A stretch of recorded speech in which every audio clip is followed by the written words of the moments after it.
Here's something until about a year ago I was completely ignorant of, and that's the problem. I assumed that because we had a volunteer army, and when you see them in uniform going about their business, they strike you as nothing but smart young professionals, which is what they are. What didn't occur to me until about a year ago when it was called to my attention is often when they're out of the military and they come back, there may not be a life for them. Well, you know, as you know, a year ago, Jill Biden and I started joining forces with the primary goal of rallying this nation to support our troops, veterans, and their families, because many of us don't understand the challenges and the struggles. We take it for granted because we have 1% of this nation serving and protecting the rights of the other 99% of us.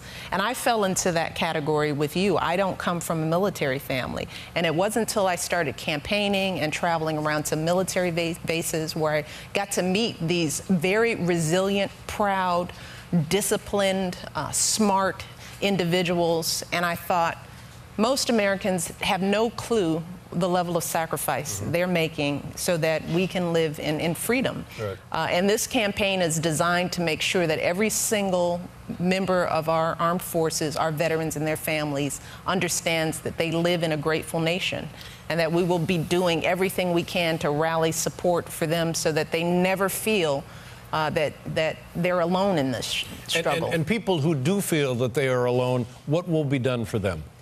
You know, what we encourage people to do is whatever they do best. You know, first of all, we encourage people to figure out where are the military families in their midst. You know, not everybody lives on a base. There are reservists, National Guards who are living in every community in this country. There is a military family in every community. Find out who they are. I mean, it can be something as simple as mowing the lawn, you know, giving a parent a break who is dealing with a loved one on their 5th deployment. I mean, just imagine what these military kids are going through. I mean, they are moving from base to base every few years. I've met kids who are on their 12th school in 13 years or in 11 years, but they're still keeping their grades up.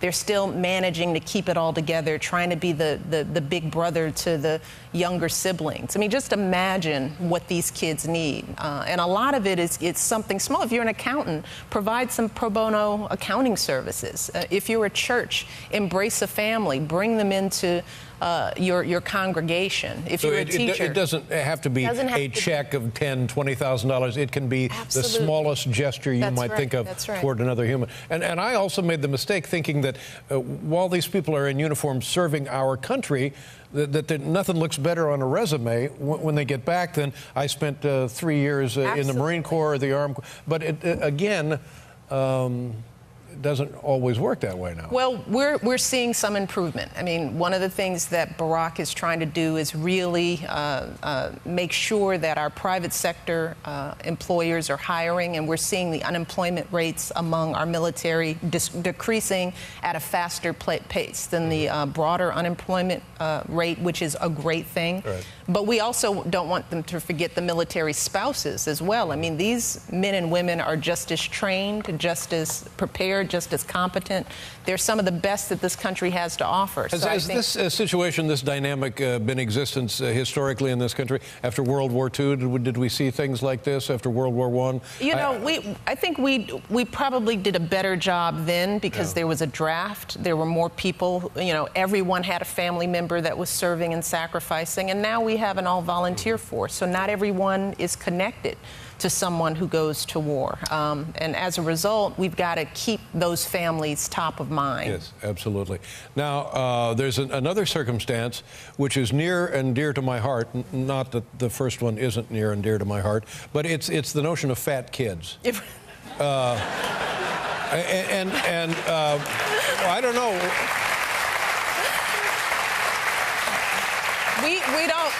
We don't talk in terms of weight, Dave. We talk in terms of health. Health, right. These, so they're not fat. What are they? They're endangered dietarily. They're endangered nutritionally. Nutritionally endangered. But here's what I know. There's two culprits here. Sugar, we consume so much sugar in this country, and fat, we consume so much sugar and fat. And those are the two things that seem to be everywhere, for heaven's sakes. But we also don't move as much. You know, I mentioned when I grew up, there were 7 channels. Now a kid can watch TV for 24 hours straight. Right. The average kid is in front of a screen for 7.5 hours a day. The average American kid. The average American kid gets 7.5 hours of We screen got to get that time number a up. day. We've got to keep working. No, Dave, no. We can do so much better. That's why it's called Let's Move, not Let's Watch TV. I can remember a few years ago listening to somebody talk, saying that there had been some kind of a study. Kids who watched TV 8 hours a day, kids who played video games 8 hours a day, and didn't go outside. You described in your childhood being outside. When I was a kid, always outside. Yeah. They're no longer outside, and that is having a subtle change on them personally. In so many ways. I mean, we see it in school. I mean, it's not just important for kids to be strong academically, but they have to move and get good nutrition. Right. I mean, you know, you imagine your son, you know, sitting still for 10 hours a day and then trying to do something with them, right? Yeah. I mean, kids need to move because that gets their brain working and gets them focused. The other thing that I keep wondering about is you go into a store and say you want a can of green beans.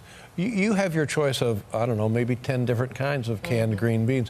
Why then, with so much food just down the street from everybody, are kids in the millions in this country hungry?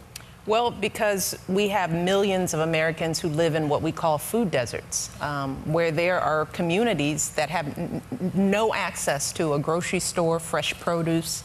I mean, you think about in rural communities and many underserved urban communities. I've grown up in some of these neighborhoods where you have to get on a bus, take a cab to get to a grocery store to buy a head of lettuce. And that's one of the things that we're trying to address with Let's Move, is that we've got to make sure that families have access to fresh produce, because you can't tell a mother, feed your kid better, and then she can't afford the food and she doesn't have access to it. So we have to work in this country, and obesity and hunger are two sides of the same coin.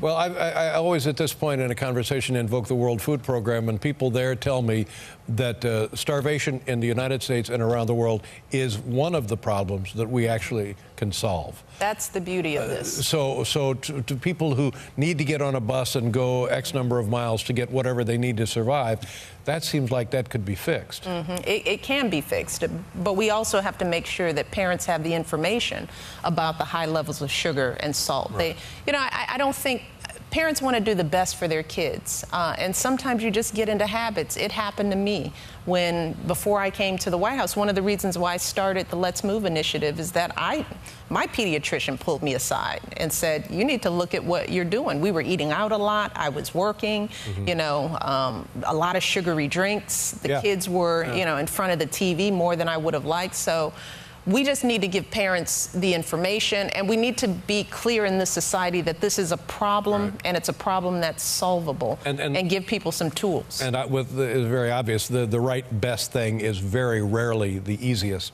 Absolutely. thing to do. I mean, this takes work. We start with kids because kids are the easiest to change their habits. I mean, part of it is you look at somebody and you tell them to put down a soda, and they're already hooked. Sure. But if you stop a kid early, they won't develop those habits. One of the things I ask kids, I'll ask them, would you ever think to water a plant with a can of soda? And they say, well, of course not. But we just don't teach them to think that way about themselves, that there's a reason that you have water and you've got to have vegetables and you've got to have sunlight and air. So we need to have a different conversation in this country about our kids' health, because, they're our future, and there's no one in this country who doesn't want the best for our kids. We just need to work together to make it happen, and hopefully we're seeing some progress with Let's Move. Would it be all right if I come home with you? Please.